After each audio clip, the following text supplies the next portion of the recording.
नमस्कार, money nine झटपट में आपका स्वागत है। मैं हूं प्रणव।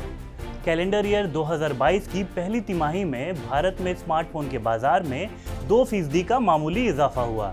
इसकी बड़ी वजह है चीन में लॉकडाउन लगे होने की वजह से आई ग्लोबल सप्लाई क्राइसिस और बढ़ती महंगाई के कारण मांग का घटना है। उद्योग के विशेषज्ञों और रिपोर्ट्स के मुताबिक वित्त वर्ष 2022-23 की पहली तिमाही में बाजार या तो फ्लैट रहेगा या इसमें और भी कमी आएगी। सप्लाई क्राइसिस की एक बड़ी वजह दुनिया भर में सेमीकंडक्टर की कमी है। दुनिया पहले से ही सेमीकंडक्टर की कमी से जूझ रही थी और रूस यूक्रेन युद्ध ने इस संकट को और गहरा दिया। सेमीकंडक्टर को बनाने में पैलेडियम और नियोन गैस जैसे कच्चे माल का इस्तेमाल किया जाता है और रूस और यूक्रेन इन चीज़ों के सबसे बड़े निर्यातक देश हैं। स्मार्टफोन, लैपटॉप और पर्सनल कंप्यूटर यानी पीसी जैसे इलेक्ट्रॉनिक डिवाइस में सेमीकंडक्टर एक अहम हिस्सा होता है। काउंटर पॉइंट रिसर्च इंडिया के रिसर्च डायरेक्टर तरुण पाठक के मुताबिक वित्त वर्ष की पहली तिमाही में मोबाइल फोन के शिपमेंट नंबर में सालाना आधार पर 5% की गिरावट होने का अनुमान है।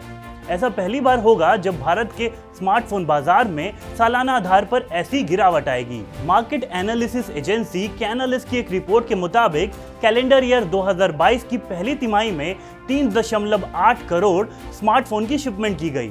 आमतौर पर साल की पहली तिमाही में बाजार में दोहरे अंकों की वृद्धि का ट्रेंड रहा है। रिपोर्ट के मुताबिक देश के शीर्ष 5 स्मार्टफोन विक्रेता कंपनियों में रियलमी को छोड़कर बाकी सभी कंपनियों यानी शाओमी, ओप्पो, वीवो और सैमसंग की शिपमेंट में काफी कमी देखी गई। इसी तरह कैलेंडर ईयर की पहली तिमाही में दुनिया भर में पर्सनल कंप्यूटर के शिपमेंट में 5.1% की कमी दर्ज की गई। आईडीसी की एक रिपोर्ट के मुताबिक 2 साल से पीसी मार्केट में दोहरे अंक में वृद्धि हो रही थी। भारत में भी स्थिति अलग नहीं है और पीसी की शिपमेंट घटने का अनुमान है। स्मार्टफोन और लैपटॉप की शिपमेंट में कमी का यह सिलसिला ओमिक्रॉन की लहर के साथ शुरू हो गया था।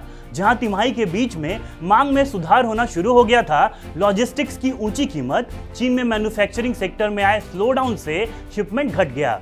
महंगे लॉजिस्टिक्स, ईंधन की बढ़ती कीमतों और कंटेनर की कमी से यह संकट और गहरा हो रहा है। चीन में दुनिया में सबसे ज्यादा स्मार्टफोन और पीसी बनते हैं और भारत में स्मार्टफोन पीसी का एक बड़ा हिस्सा चीन से आयात होकर आता है।